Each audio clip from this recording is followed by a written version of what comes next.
Richard Marcus is every casino's worst nightmare. I really took over these casinos. I controlled their personnel like puppets on a string. I made them do what I wanted. I just blew through there like a storm. Even though he's a cheater and I'm a casino person and I'm supposed to you know, dislike all cheaters, I have a lot of respect for Richard Marcus. As far as cheating goes, Richard Marcus should be the king. I was put on this planet to beat these casinos. End of story. Over the past 3 decades, Marcus has scammed millions of dollars from the world's leading casinos. Unlike punters, the scammer knows he can't rely on luck. To be a successful casino cheater, first and foremost, you have to have balls. A good smile from time to time helps, because you want these casino people, when you're robbing them, or I shouldn't say robbing, when you're cheating them and swindling money out of these casino people, you want them to like you while you're doing it. Marcus began not robbing the casinos in 1976 while working as a croupier in Vegas. He was seduced into the glamorous world of casino crime by a notorious scammer, Joe Klassen, who began young Marcus's apprenticeship with one of the most significant moves in scamming history. Once I was on board with Joe and his team, they taught me basic pass posting. Pass posting is a term that refers to putting a bet down on a winning number, on a winning decision after the decision has been made. It's actually a racehorse term. It comes from the practice of betting on a horse once it's past the post. What makes a great pass posting team is if it's well run like a military operation. You have to have someone who's in charge. There was no question of the trust between us. Klassen taught Marcus everything he knew, and pass posting allowed their dream team to get away with cheating the casinos over a 20-year period. But the dream couldn't last forever. Our first team with Joe had ended. Joe had retired, and I needed people. Now I wanted to start my own team. Richard and I met in the spring of 1994, and he always told me that we'd be a good team in the casino business. I always been around gambling, doing scams, doing cons, and making money gambling, finding the best possible way to cheat in any game there is in the world and perfect it. Within weeks, Marcus's new team was pulling in up to $100,000 every weekend. But stripping the casinos of their profits began to attract some unwanted attention.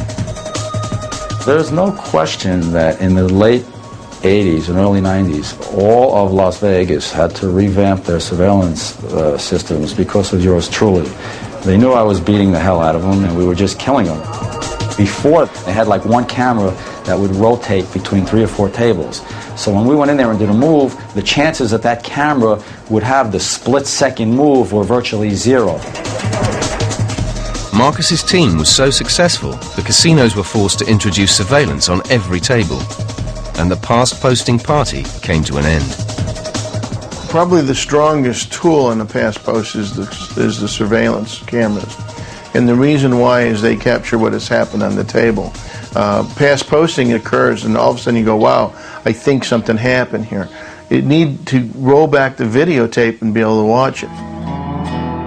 With cameras watching their every move, Marcus realized that to continue scamming the casinos, he had to come up with a big idea. His solution was pure genius. He turned the constant surveillance to his advantage. A simple reversal of the pass-posting move made Marcus a Las Vegas legend. It's so good that anyone could go out and do it right now. It's indefensible. Richard's move was brilliant in the light that he put the big bet out in advance and disguised it or hid it from the dealer's view. I found the perfect angle, how to place the chips, and by jutting out a red chips, just by angling it off the distance of a fingernail, that hid the $5,000 chip underneath. And once we knew that, we had the basic makings of that move. The key to the new move was disguise plus sleight of hand. The high chip was always on the table, but only revealed if the bet was won. Marcus named his new move the Savannah, after his favorite Vegas stripper. The first time I got paid with Savannah, it was an orgasm. It was better than sex. It was the biggest high of all time. What we did is when we hid the $5,000 chip underneath and the dealer spun the ball, the dealer thinks there's $15 or $20 there. Now the ball's spinning and boom, it lands on our winning bet. It's either an even money bet or a 2-to-1 bet.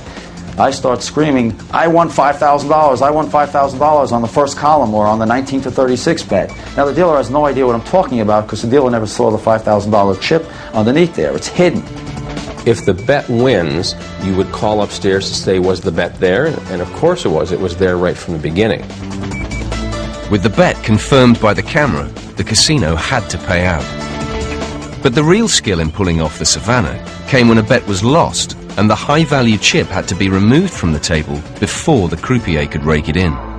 The actual cheating move only happens when that bet loses. And when that bet loses, I just go out and I rake it right off. And when the dealer called me raking off the chips and said, hey, sir, put that down. But what I put down was not the $5,010 I had out there, but the $15 that was in my other hand, the 3 red chips. But since the dealer never saw the $5,000 chip and thought that the bet was $15, he is satisfied that I put back what was originally there. Over the next 4 months, Marcus and his team scammed an estimated $2 million using the Savannah. Savannah is my favorite cheating move in the world because it's just so much money to be made and so simple and very low risk of going to jail. We would, on Friday to Sunday, make an average of $50,000 to $60,000. Probably the most we made in one night in the one casino, maybe $120,000. Although the casinos knew they were losing money, they were baffled. The only way we could combat Richard Marcus, to be honest with you, is just refuse to pay. Because he was getting away with it so successfully that we really didn't know how to stop it at the time. So Marcus went global and worked the Savannah at casinos all over the world for the next 5 years. By the year 2000, he'd made enough money to retire from the scamming game forever. I finally decided to give it all up, the Savannah and cheating. I'd made enough money. I was getting tired of traveling, and I really wanted to write a book about it. At the time the Savannah move came about, I had never seen anything close to it. Richard Marcus is probably one of the best cheats I've ever encountered. I would say I'm the best cheater of all time that is known to casinos, and I'm also the only major cheater that has never been arrested or charged with any gambling crime. Richard Marcus's simple but elegant Savannah is without doubt one of the most infamous scams in gambling history.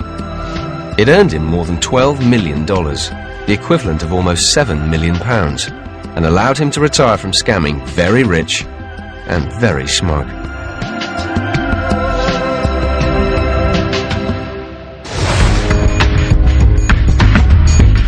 Coming up, Australia's most infamous racing scandal. It was a balls up from day one. Plus a man who swindled millions from slot machines. Nick Rash is just a career criminal.